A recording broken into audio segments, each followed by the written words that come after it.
Bom dia, boa tarde ou boa noite, sejam bem-vindos a mais uma aula de redes complexas. Vamos começar? Na aula de hoje vamos falar sobre epidemias e epidemias em redes, vou falar de alguns modelos epidemiológicos, depois epidemia em redes, e vou terminar a aula falando de criticalidade da epidemia em função da estrutura da rede. Então vamos começar pensando o que é uma epidemia para o contexto aqui da nossa disciplina. E aí uma epidemia é uma abstração para um processo de contágio. Alguma coisa está sendo contagiada e alguém, alguma coisa está sendo transmitida. Então, sendo contagiado, podem ser pessoas, animais, plantas, o seu laptop, o seu celular, isso pode estar sendo contagiado. E sendo transmitido, pode ser um vírus, uma bactéria, uma ideia, um aplicativo, um boato, uma música e por aí vai. Então repara que nesse contexto uma epidemia é algo muito geral, uma abstração para algo que está espalhando sobre uma população. Esse processo epidêmico, como a gente está colocando aqui, é um processo fundamental na sociedade e também na natureza. Diversos processos, tanto na sociedade quanto na natureza, se encaixam nesse contexto de epidemia que nós estamos colocando aqui. Bom, então um problema muito sério é como é que eu represento uma epidemia real.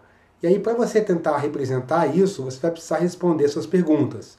A primeira delas é quem pode ser contagiado, e como que esse contágio ocorre entre as pessoas ou entre as coisas que podem ser contagiados. E depois, o que acontece depois do contágio, como é que a epidemia se desdobra depois disso.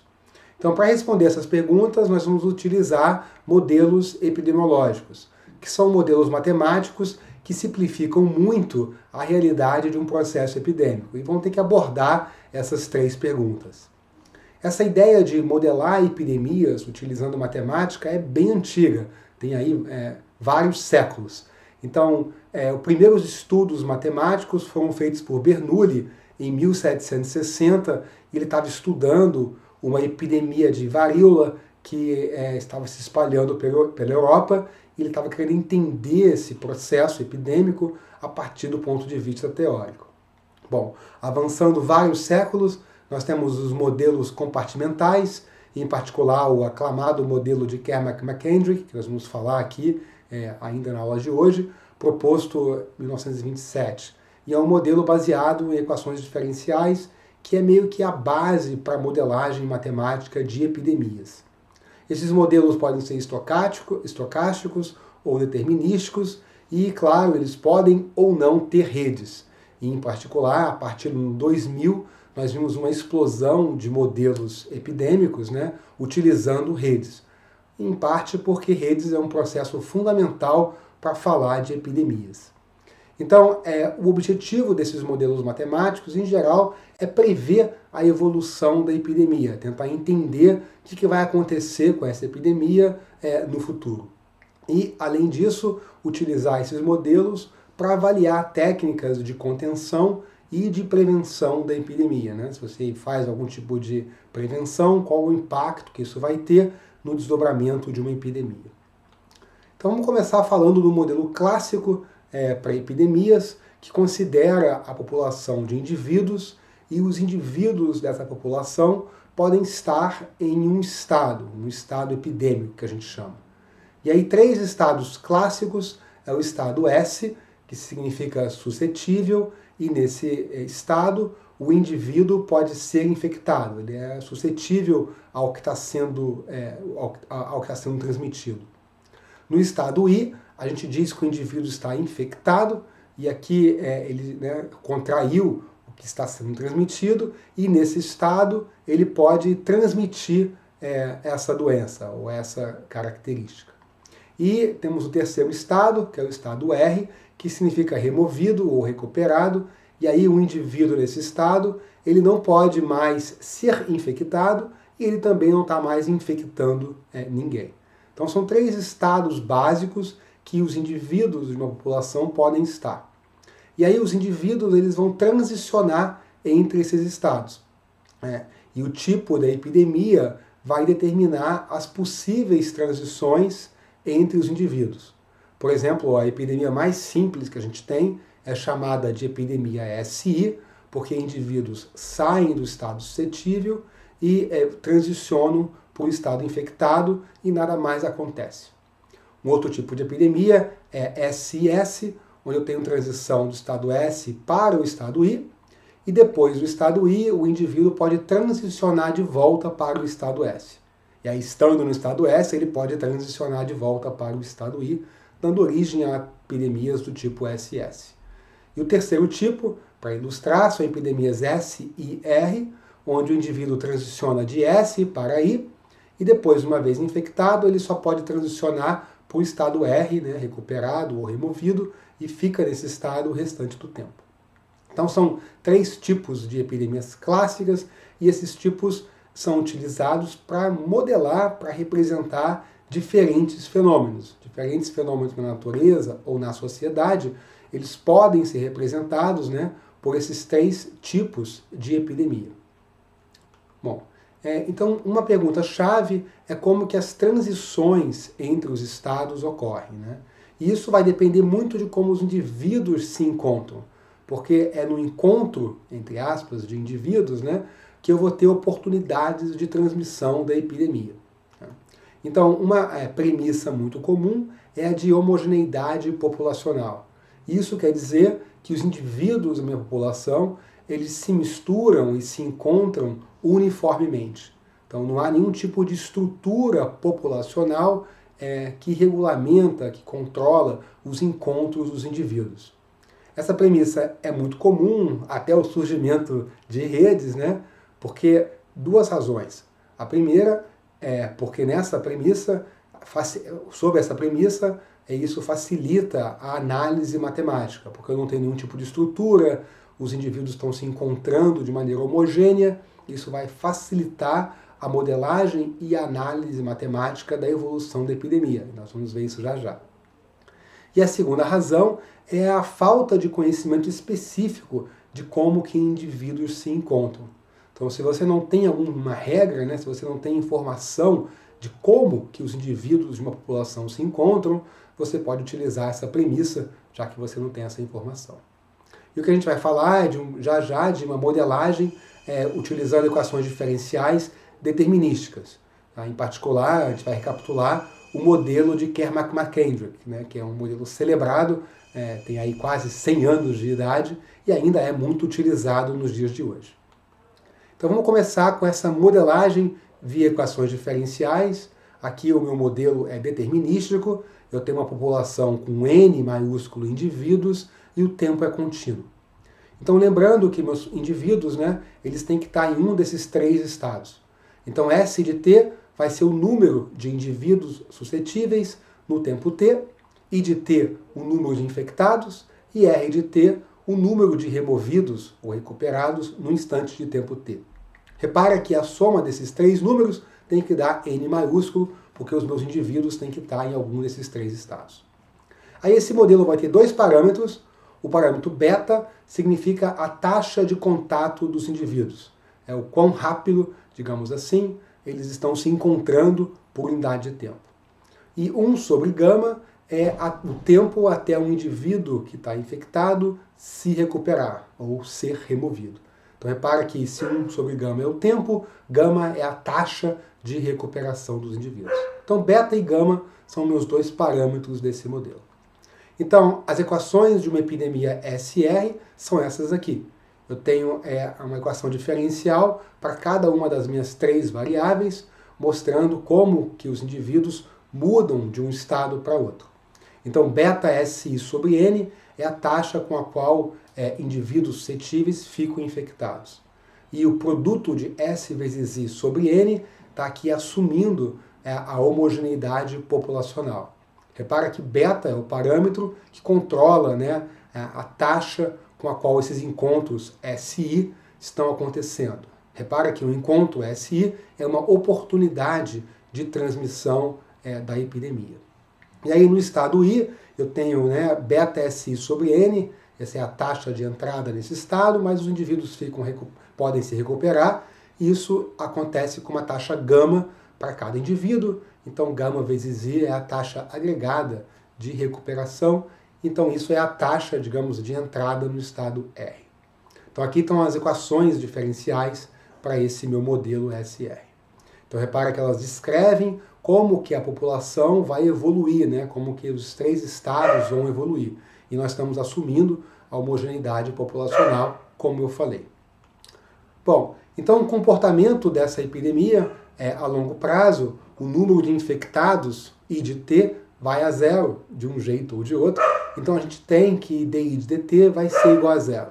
Em particular, a longo prazo, né, nós não vamos ter taxa de mudança em nenhuma das minhas 3 variáveis. E aí tem 2 casos aqui bem interessantes. O caso 1 é quando o número de suscetíveis vai a zero. Então, nesse caso, todos os indivíduos eles ficam infectados e depois se recuperam. Então você vê aqui na figura, né, que a curva azul começa com um certo número alto e vai a zero. Então o número de infectados ele cresce e depois diminui, e o número de recuperados sai lá de zero e vai para o número da população, que é N maiúsculo. E aí eu tenho um caso 2, que é bem diferente desse, porque nesse caso, S, o número de suscetíveis, não vai a zero. Uma fração da população permanece suscetível quando a epidemia termina. E aqui o que está acontecendo é que eu tenho um certo número de infectados, esse número cresce, mas ele decresce rapidamente antes de infectar toda a população. Então, no longo prazo, eu tenho uma fração que foi infectada e uma fração suscetível. E aí, em que caso que eu vou estar, vai depender dos parâmetros beta e gama e também de S0. S0 aqui é o número de suscetíveis no instante zero, né? Lembrando que S0 mais I0 tem que ser igual a N, que é o número da população. E aí eu vou ter esse caso 1, se e somente se beta sobre gama vezes S0 for maior do que N. Tá? Aí você consegue demonstrar essa relação.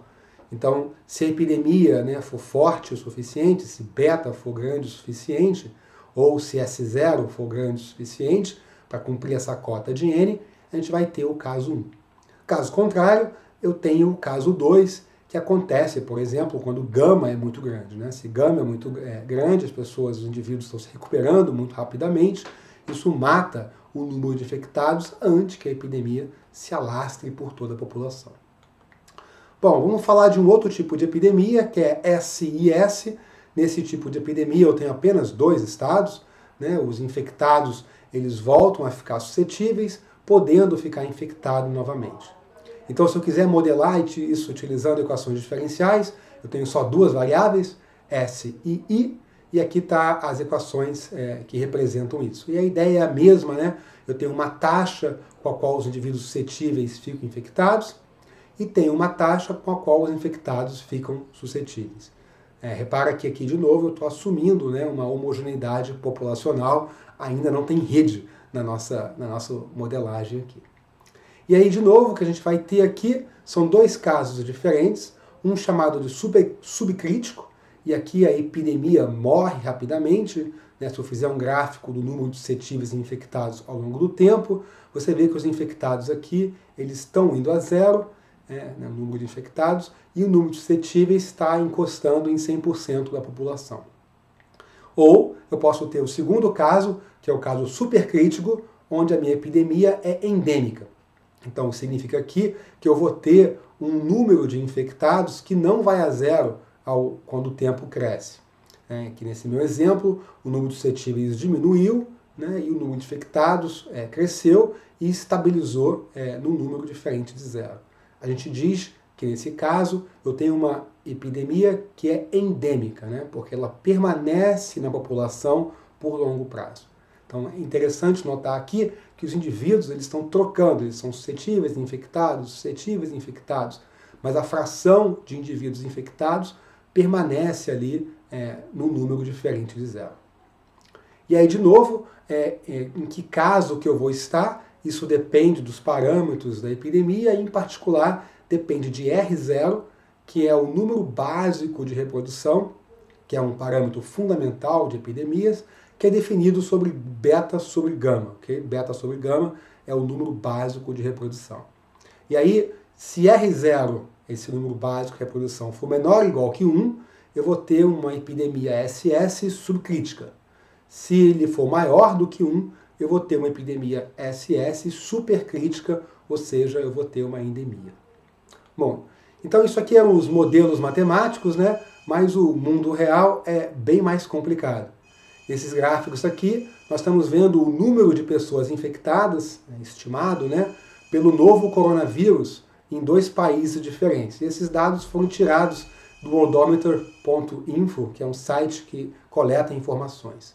Então você vê aqui a evolução do número de infectados ao longo do tempo, na Itália e no Brasil, e você vê que a dinâmica é bastante mais complicada do que os modelos que nós estávamos olhando.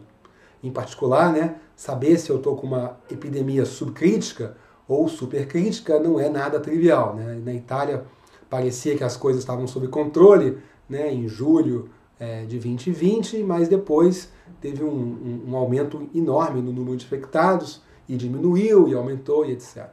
E se a gente olhar para o Brasil, nós também temos, né, uma oscilação grande aí do número de infectados diminuindo e subindo, e agora, né, em outubro de 2021, nós temos aí uma tendência de queda desse número de infectados. Tá? Então repare que não é nada trivial você representar aqui o que está de fato acontecendo. A realidade é muito mais complicada que esses modelos. Muito bom. Então, uma coisa importante que a gente não falou ainda é o papel das redes no processo epidêmico. E de maneira muito intuitiva, redes são muito importantes, porque a chance de você ficar gripado, por exemplo, né, depende muito mais dos seus contatos diários do que a população geral, né, de uma cidade ou de um país. Os seus contatos diários é que vão influenciar a sua chance de ficar gripado, nesse exemplo. Então, epidemias elas ocorrem em geral sobre redes e sobre redes de contato. Tá? Então, dando origem ao que a gente chama de epidemia em redes. E quando você fala de redes, uma pergunta muito natural é qual o papel da estrutura da rede no processo epidêmico. Em particular, a rede vai frear a epidemia ou a rede vai acelerar a epidemia? Qual é o papel que a rede tem no desenvolver de uma epidemia? Esse tema de estudo é antigo, o estudo de redes, né, em epidemias, né, mas o tema ressurgiu com o boom, né, com o início de ciência de redes, mais ou menos no ano 2000.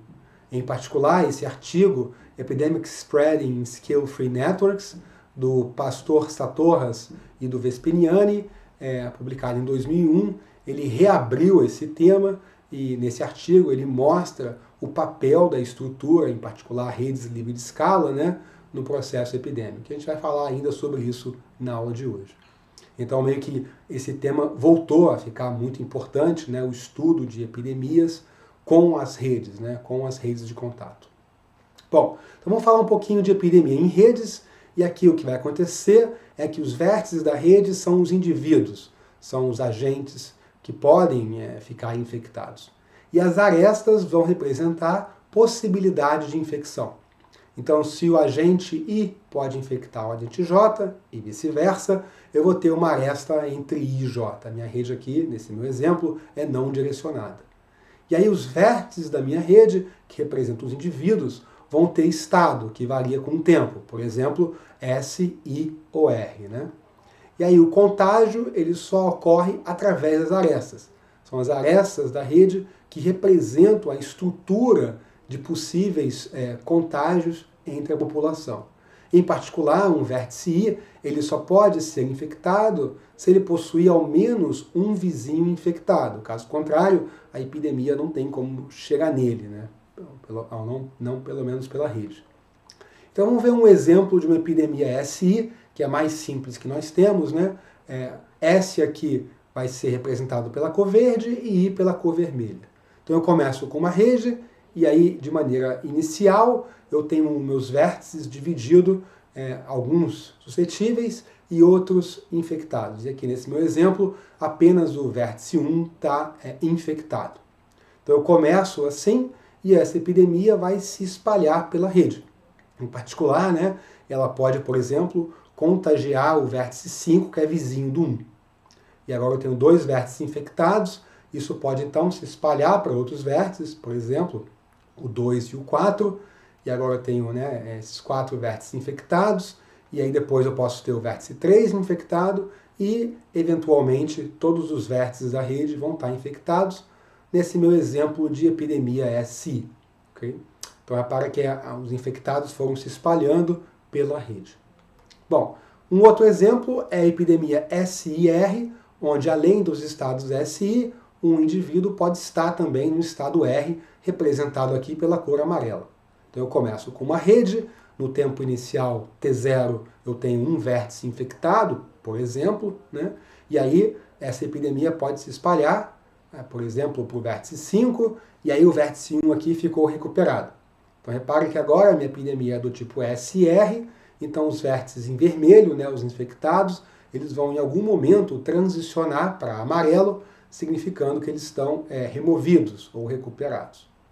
Então olha que coisa interessante vai acontecer, o vértice 2 ficou recuperado nesse instante, então em T3 o vértice 2 está recuperado, e algo legal vai acontecer aqui, porque agora o vértice 3 e 6, eles não podem mais ser infectados, porque né, eles são vizinhos do vértice 2, que acabou de ser recuperado, então ele não vai mais ficar infectado. Então o que acontece aqui é que o vértice 5 também é recuperado, e a minha epidemia se espalhou pela rede e atingiu uma fração dos vértices da rede, né, uma população parcialmente infectada aqui nesse meu exemplo, por causa do tipo de epidemia. Muito bom. Então uma coisa importante é o modelo de contágio, que vai definir como e quando um vértice pode ser infectado. Repara que no exemplo anterior eu não falei, né, qual é a regra de contágio, como é que um vértice fica infectado quando ele tem, né, vizinhos infectados. Então esse modelo de contágio pode ser determinístico ou aleatório, ele pode ser de tempo discreto ou de tempo contínuo. Então um modelo clássico é o modelo de threshold ou threshold model, que é um modelo discreto e determinístico. Então, o modelo diz o seguinte, um vértice vai ser infectado no tempo t mais 1 se ele possuir ao menos k vizinhos infectados no tempo t. Então, k aqui é o threshold, é o parâmetro desse modelo, que é o número de vizinhos que eu tenho que ter infectado para eu ficar infectado no próximo tempo discreto. Um outro modelo é o chamado de modelo exponencial. Aqui eu tenho um modelo contínuo e aleatório. Então, a taxa de infecção do vértice é beta vezes o número de vizinhos infectados. Essa taxa de infecção é utilizada para parametrizar uma variável aleatória que vai dizer o tempo necessário para o vértice ficar infectado. Então, a taxa de infecção é função do número de vizinhos infectados. Muito bom. E aí existem muitos outros modelos, né, de contágio e muitas variações desses dois modelos, e é só para ilustrar esses modelos nesses dois contextos. Vamos ver um exemplo do modelo de threshold em ação. Então eu começo com alguns vértices infectados no tempo zero, e esses vértices têm que ser decididos de alguma forma, né, quem está infectado no tempo zero, e muitas vezes isso é feito de maneira aleatória. Eu escolho alguns vértices para ficar infectado. Nesse meu exemplo, K, o threshold para infecção vai ser igual a 2. Então está aqui a minha rede no tempo zero. Eu tenho, por acaso, 2 vértices infectados no tempo zero. E aí, os vértices 1 aqui, ele tem 2 vizinhos infectados. Repara que o vértice 2 tem apenas um vizinho infectado. Então, no tempo t igual a 1, o vértice 1 vai ficar infectado porque ele cumpre a cota de 2. Agora o vértice 2 tem 2 vizinhos infectados, então ele passa a ficar infectado no tempo t igual a 2 e a epidemia para aqui. Porque o vértice 3 e 6, eles têm apenas um vizinho infectado, não cumpre a cota de 2, então a epidemia termina aqui. Vamos ver um outro exemplo dessa epidemia, começando agora com outros 2 vértices infectados. Eu começo com 3 e os 5 infectados. Então repara que o vértice 2 tem 2 vizinhos infectados, então ele passa a ficar infectado no tempo t igual a 1. Agora o que vai acontecer é que o vértice 6 e o vértice 1, os dois, têm 2 vizinhos infectados, então os dois vão ficar infectados no tempo t igual a 2. No tempo t igual a 3, o vértice 4 também ficaria infectado, ou melhor, ele não ficaria infectado porque ele não cumpre a cota de k igual a 2. Então a epidemia termina aqui. Então repara que a epidemia depende dos vértices que foram infectados inicialmente. Isso dá origem a um problema que a gente chama de epidemic seeding, né, que é semeadura de epidemias, que é como você deve iniciar uma epidemia, para que ela, por exemplo, tenha o maior alcance possível. É um problema bastante estudado. Bom, agora uma coisa importante é avaliar a epidemia. Imagina que você quer estudar, né, o impacto da estrutura da rede no modelo de threshold e prever o comportamento de longo prazo, né, do número de infectados. Avaliar, por exemplo, a importância do threshold, do valor K, e a importância da estrutura da rede no processo epidêmico. Repare que a estrutura da rede pode ser um parâmetro, né, do meu modelo de epidemias. E aí a gente vai ter modelos simplificados e modelos baseados em dados, né, um modelo para rede, um modelo de contágio, um modelo de recuperação e por aí vai. Então, uma técnica muito utilizada é a técnica de simulação. Tá? É uma técnica onde você vai simular o processo epidêmico utilizando os modelos que você tem à sua disposição. E como você vai simular, esses modelos podem ter alta complexidade. E esse tema de simulação de epidemias é chamado de Computational Epidemiology, né, epidemiologia computacional, e foi tema de capa da revista CACM em 2013, está aqui a capa da revista na ocasião. É um tema cada vez mais explorado. Um outro exemplo disso é o GLEAM, que é o Global Epidemic and Mobility Project, é um projeto liderado pelo Vespiniani, que eu comentei aqui já na aula de hoje, de um simulador de epidemias globais, né, epidemias pelo mundo inteiro, para, por exemplo, tentar entender como que o coronavírus se espalha, né, a partir da Ásia para todos os países do mundo, né? Então esse projeto tem essa ambição de simular o espalhamento de uma epidemia pelo globo, utilizando a mobilidade das pessoas. Então bastante complexo aqui esse simulador. Muito bom. Quero voltar a falar um pouquinho de uma modelagem matemática aproximada para epidemias em redes, para a gente poder entender a influência da estrutura da rede no processo epidêmico. Então eu vou considerar uma epidemia SR com contágio probabilístico. Então o meu modelo de contágio vai ser um pouco diferente, porque a gente vai ter uma probabilidade de contágio. Eu vou jogar uma moeda para decidir se eu vou ou não contagiar um vizinho suscetível. Okay? Então, estou interessado no comportamento médio de longo prazo, né? Quando o número de infectados é igual a 0, né? E eu quero saber a fração de vértices que foram recuperados, que foram infectados, que é igual à fração recuperada, né? Todo vértice infectado nessa epidemia, ele eventualmente fica recuperado. Então FR é a fração de vértices que foram infectados, que é igual à fração de vértices recuperados. Então está aqui a minha probabilidade de contágio através de uma aresta, eu vou modelar ela utilizando os beta e tal, ok? Deveria ser beta e gama, desculpa, ok? Utilizando os meus dois parâmetros, né? A taxa de transmissão e o tempo de recuperação. Então eu uso esses dois números para definir essa probabilidade, que vai ser a probabilidade de contágio através de uma aresta. Então como é que eu vou analisar o meu modelo de rede? Vou fazer o seguinte, eu vou assumir que cada aresta da rede é sorteada I e D com probabilidade Q. Então eu jogo uma moeda para cada aresta da minha rede. Depois eu determino o tamanho das componentes conexas. Repara que ao jogar essa moeda com probabilidade Q, né, a aresta permanece com probabilidade Q, ou eu removo a aresta com probabilidade 1 menos Q. Então com isso eu vou afinar a rede, né? E aí eu vou olhar para as componentes conexas dessa rede. E aí todos os vértices que estão em componentes conexas onde tem infectados no tempo zero, eles vão então ficar no estado R, né? Porque a epidemia vai se espalhar por toda essa componente conexa, porque nós jogamos a moeda e ela, né, deu o lado positivo de contágio. Então essa é a ideia para você modelar esse tipo